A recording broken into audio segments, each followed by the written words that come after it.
거북합니다.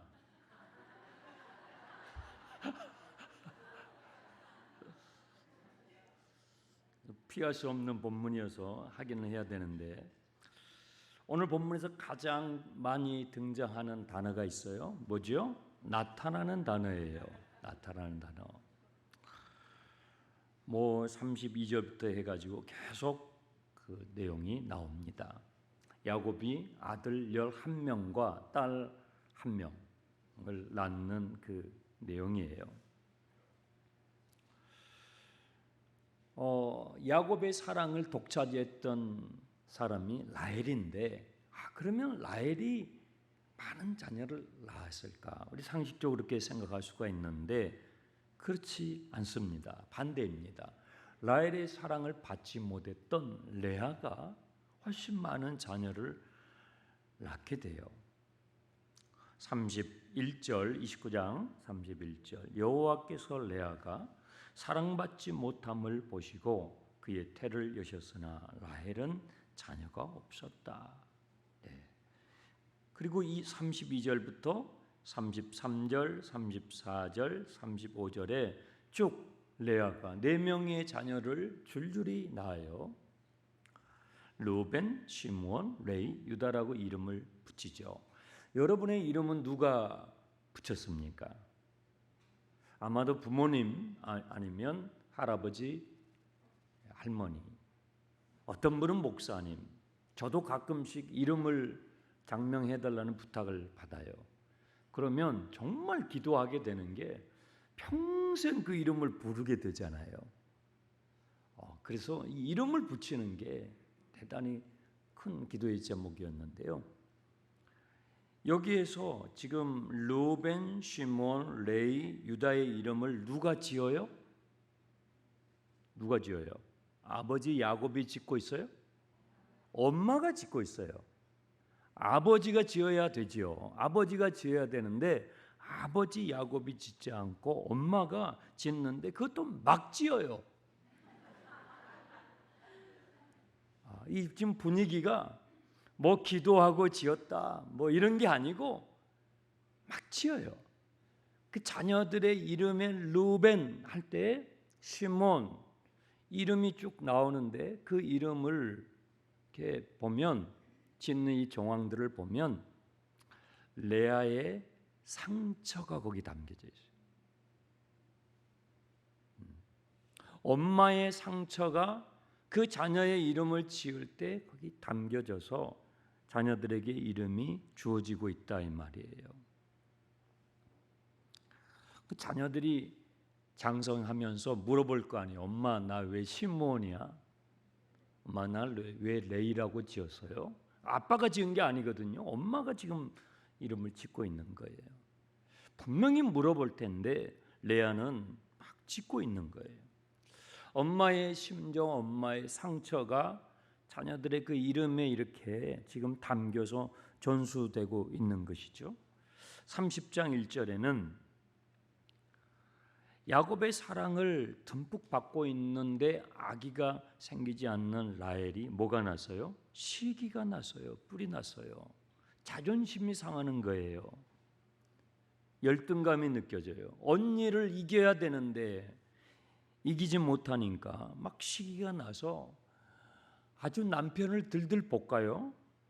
라헬이 자기가 야곱에게서 아들을 낳지 못함을 보고 그 언니를 시기하여 야곱에게 이르되 내게 자식을 낳게 하라. 그렇지 않으면 뭐예요?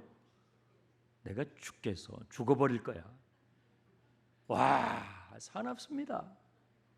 그러니까 연애 시절에는 못 봤던 모습이에요. 만약에 야곱이 이런 라헬의 모습을 연애 시절에 봤으면 이렇게 사나운 그러면 마음이 달라지지 않았을까? 결혼을 하면요 새로운 아내의 모습을 보게 돼요. 새로운 남편의 모습을 보게 돼요. 전혀 다른 모습을 보게 되는 것이죠. 시기하는 언니를 이기고 싶은데 이기지 못하는 사나운 라헬의 모습이 드러나는 거예요. 야곱은 기가 막히죠. 아니 무슨 자식을 낳게 하라면 납니까? 2절에 보시면요, 야곱이 라헬에게 성을 냅니다.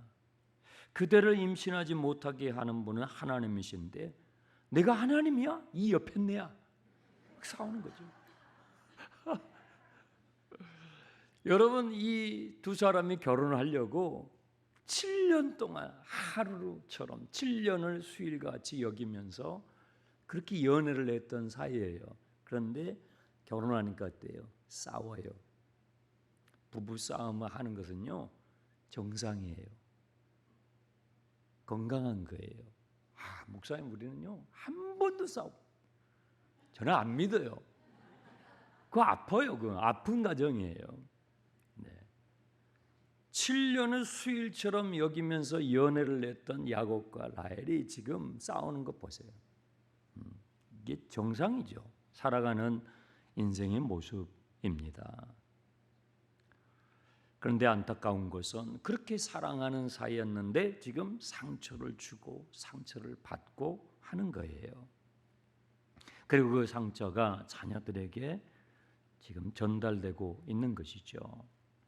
라헬은요, 얼마나 이 언니를 이기고 싶었는지 라헬의 마음도 우리가 이해가 되죠. 수단과 방법을 가리지 않고 자녀를 낳으려고 해요. 그래서 사랑해서 자녀를 얻겠다는 게 아니라 언니를 이기기 위해서 지금 자녀를 낳으려고 하는 거예요. 3절, 라헬이 내 여종 비라에게로 들어가라고 야곱에게 떼를 쓰는 거예요. 이 방법은 누가 썼죠? 네, 할머니 사라가 할아버지 아브라함을 하갈에게 들어가게 했잖아요. 그 하나님께서 굉장히 기뻐하지 않았던 방법이죠. 그러는 바람에 13년 동안 하나님께서 침묵하셨던 내용들을 야곱은 들어서 알고 있죠. 그런데 하나님이 기뻐하지 않는 방법임에도 불구하고 라헬은 남편에게 이것을 요구해요. 그래서 태어난 자식들이 단과 납달리예요. 네. 이 단과 납달리의 이름을 누가 짓냐면 야곱이 짓는 게 아니에요. 라헬이 지어요. 뭐라고 합니까? 6절에 라헬이 이르되 하나님이 내 억울함을 풀어주시려고 내 호소를 들으사 나에게 아들을 주셨다고 다니라고. 또 납달리가 태어나니까 8절에 내가 언니와 크게 경쟁하여 이겼다. 지금 무슨 출산이 무슨 LPGA 토너먼트 하는 거예요? 내가 언니와 경쟁해서 크게 이겼다. 아버지가 지금 이름을 짓는 게 아니에요. 계속 엄마들이 이름을 지으면서 그 자녀들의 이름 안에 엄마들의 욕망이 투영되고 엄마들의 상처가 막 거기에 들어가는 거예요. 자녀들을 축복하고 자녀들의 미래를 장래를 정말 축복하는 엄마의 마음이 담겨 있는 게 아니라 그 엄마들의 이루지 못한 그 경쟁심, 그 상처들이 자녀들에게 전달되고 있는 안타까운 모습이에요. 그러니까 9절에 레아가 또 질 수 없잖아요. 너만 대타가 있냐? 나도 대타가 있다. 지금 이렇게 되는 거예요. 그래서 또 실바가 나서서 야곱과 사이에서 갓과 아셀을 낳게 되는데 이 갓과 아셀의 이름의 뜻도요 11절에 레아가 지어요. 복되도다라는 뜻이에요. 또 아셀은 기쁘도다 하는 뜻이에요. 내가 내 자녀가 태어나서 기쁜 게 아니라 내가 내 동생을 이겼으니까 기쁘다는 거예요. 비라와 실바는 야곱을 사랑하지도 않아요. 사랑하지도 않는데 물건 취급을 당하는 거예요. 얼마나 참 기가 막힌 상황입니까? 이게 지금 성경에 나오는 스토리라는 것이죠. 또 14절에 보시면 이 레아와 라헬의 경쟁 구도 사이에 아이들이 이제 가세가 돼요. 제일 첫째가 르우벤인데 르우벤의 상처는 말도 못해요. 르우벤이 사랑받지 못한 엄마 레아에서 태어나가지고 첫째로 태어나가지고 가장 사랑을 못 받았어요. 그러니까 아버지가 그냥 르우벤은 아주 무관심이에요. 제일 먼저 태어나가지고 엄마도 사랑 못 받아 자기도 사랑 못 받아. 근데 보니까 친엄마하고 작은 엄마하고 이렇게 지금 막 경쟁이 치열한데 엄마를 응원해야 될 것 같아요. 그래서 르우벤이 들에 나갔다가 거기서 뭘 발견하냐면 합한채라는 것을 발견했단 말이에요. 이것은 임신을 이렇게 촉진시키는 약재로 사용하는 거였나 봐요. 그런 식물이었는 것 같아요. 그래서 이것을 구해가지고 엄마에게 갖다 주는 거예요. 그러니까 사랑받지 못한 엄마 밑에서 태어난 사랑받지 못한 르우벤의 상처, 르우벤의 아픔이 엿보이는 거예요. 그런데 또 라헬이 그 소식을 어떻게 들었는지, 야, 저 집이 지금 언니네가 지금 합한 채를 어떻게 얻었댄다 하는 또 소식을 라헬이 어떻게 얻었는지. 지금 라헬은 아무도 지금 태어나질 않았으니까요. 체면불구하고 세상에 언니를 찾아갑니다. 이게 라헬도 참 대단합니다. 14절 밀 거둘 때에 르우벤이 나가서 들에서 합한 채를 얻어 그 어머니 레아에게 드렸는데 라헬이 레아에게 이르되 언니의 아들의 합한 채를 청구하노라. 언니 그 얻은 거 있잖아. 그 약재 좀 나한테 좀 줘. 언니는 지금 자식이 많잖아. 나는 없잖아. 그 약재 좀 나한테 줘. 이렇게 했단 말이에요. 정말 체면불구하고 언니를 이기고 싶은데 이길 수는 없으니까 염치불구하고 한 거예요. 근데 레아가 어떻게 반응을 하냐면 15절에 뭐라고 그래요? 너가 나의 남편을 빼앗은 것이 작은 일이냐? 그런데 내 아들의 합한 채도 빼앗고자 하느냐? 아니 지금 누가 누구를 빼앗은 겁니까?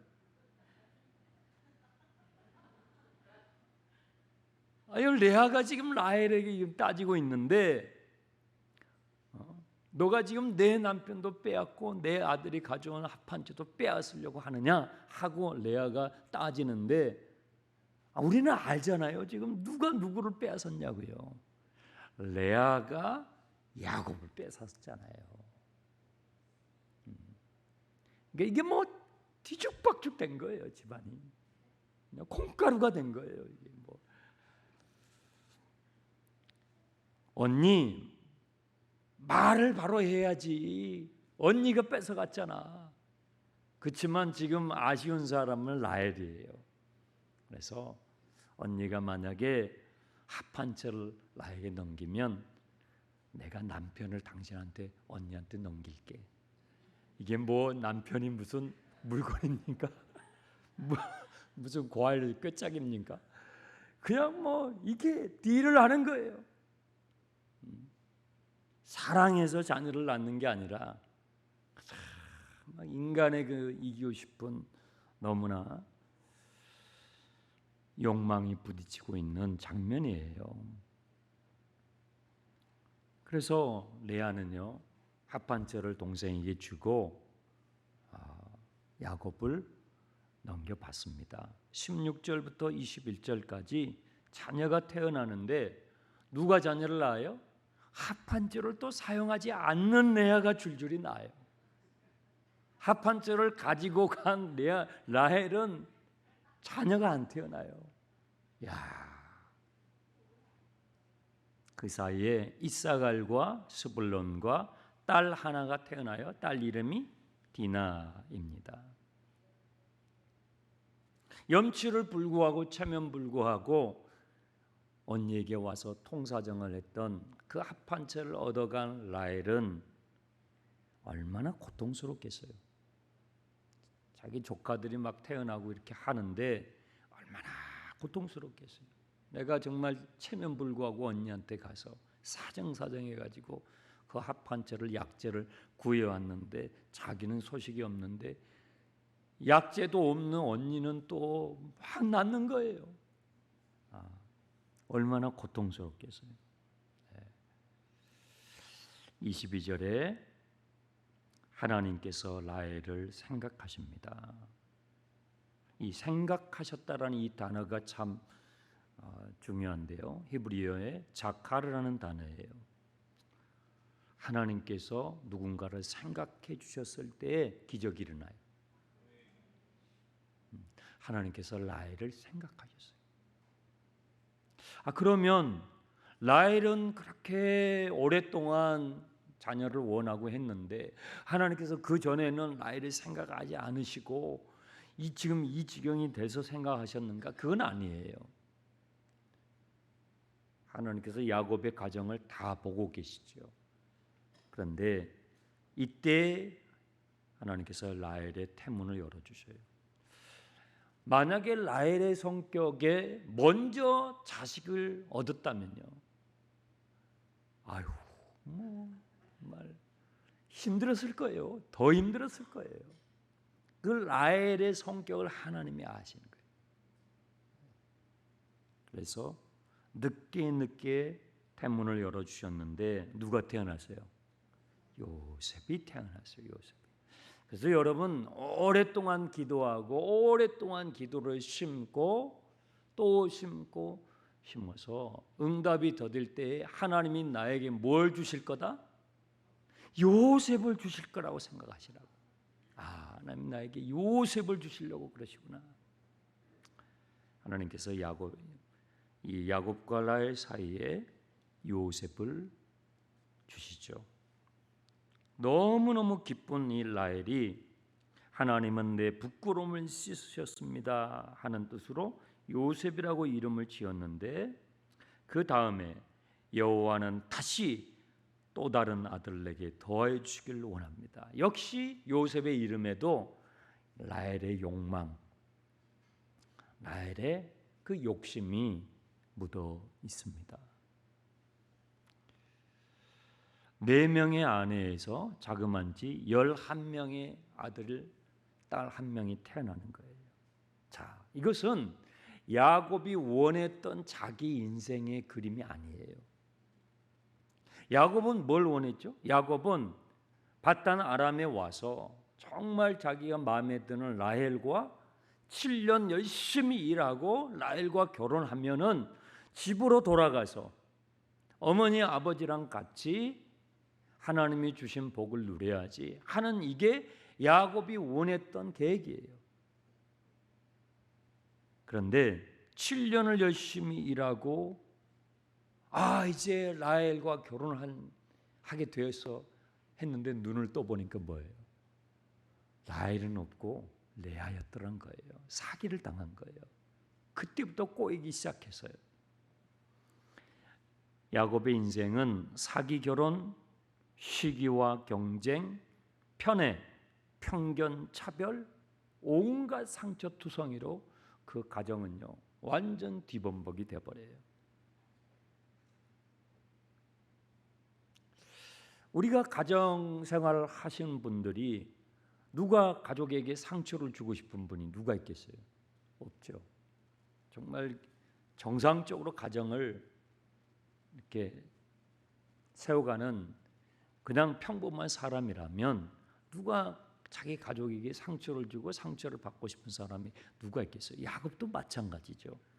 그런데 자신의 원함과 기대하고는 정반대로요. 야곱의 가정은 상처투성이가 돼버려요.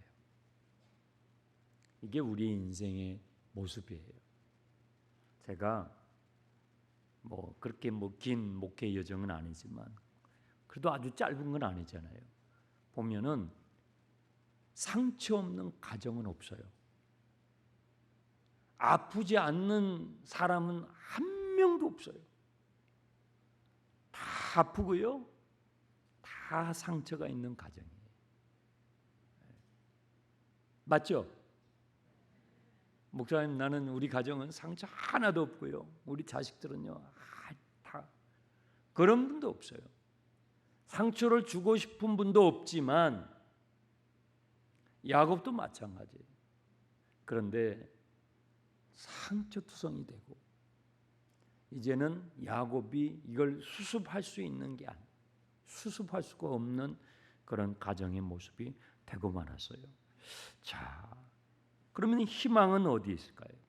우리의 가정이, 저와 여러분의 가정이 어떻게 건강한 가정으로 서갈 수 있는가 하는 희망을 어디서 발견할 수 있죠? 자, 29장 31절 보세요. 여호와께서 레아가 사랑받지 못함을 뭐예요? 보시고 여기에 희망이 있는 거예요. 또 30장 17절을 보시면 하나님이 레아의 소원을 들으셨고, 또 22절 하나님이 라헬을 생각하시고, 여기에 우리의 희망이 있는 거예요. 사랑받지 못한 레아를 바라보시는 하나님, 바라보고 계신 그 하나님, 자녀가 없어서 고통하고 있는 라헬을 생각하고 계신 하나님, 똑같이 여성으로 태어났는데 어떻게 살다가 보니까 몸종이 됐어요. 이 비라와 실바는. 그래서 물건 취급을 당했어요. 사랑하지도 않는 사람과 동침을 했어요. 임신을 했어요. 그런 비라와 실바를 바라보시는 하나님이 우리 인생의 희망이에요.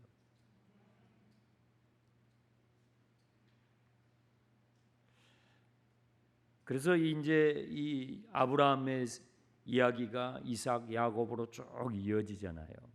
창세기 끝까지 가는데요. 정말 감사하게도 인간은 여하튼 인간의 고집과 방식대로 선택하고 어리석은 선택을 하고 상처는 있는 대로 주고 그렇게 하는데요. 신기하게 하나님은 하나님의 방식대로 또 일을 하셔요.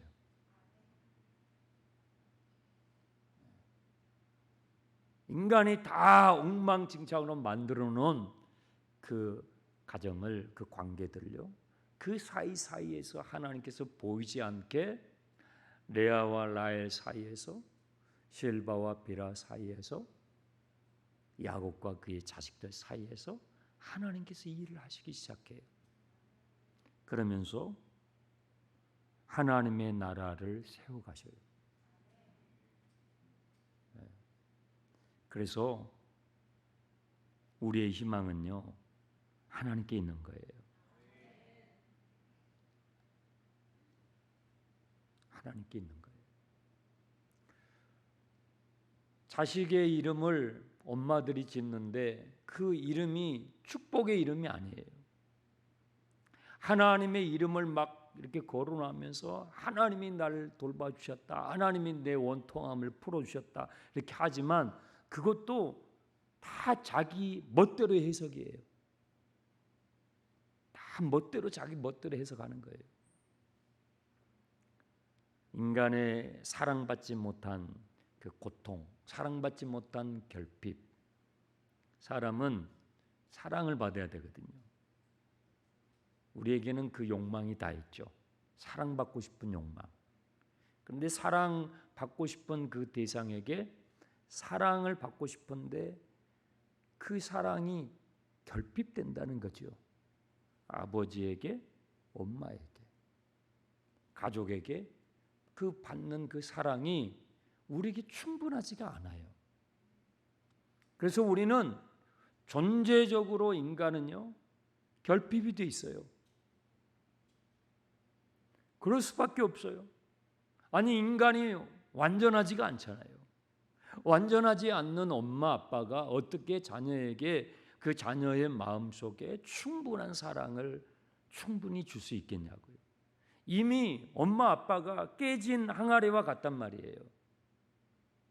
그 깨진 항아리 같은 엄마 아빠 밑에서 태어난 자식에게 어떻게 엄마 아빠가 충분한 만족할 만한 사랑을 주겠냐고요. 우리는 존재적으로 그게 안 돼요. 근데 답이 있다 이거죠.